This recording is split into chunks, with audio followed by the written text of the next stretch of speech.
Good day everyone. Pakita lang natin yung binili ni Sir R from Team Baps, Bulacan Airsoft Practical Shooting. So ang binili ni Sir is Tokyo Marui High Kappa DOR.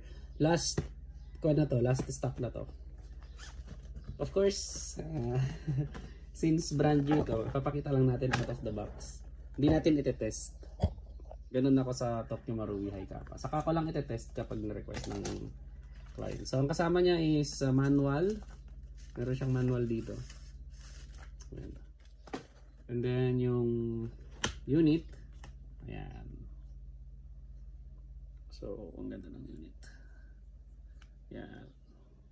Congrats Sir R from Team Bulacan. And then magazine. And ito yung mount. Low mount tsaka high mount. So yun lang. Thank you very much Sir R from Team Baps. Okay. Tokyo Marui High Kappa DOR white. Snow White.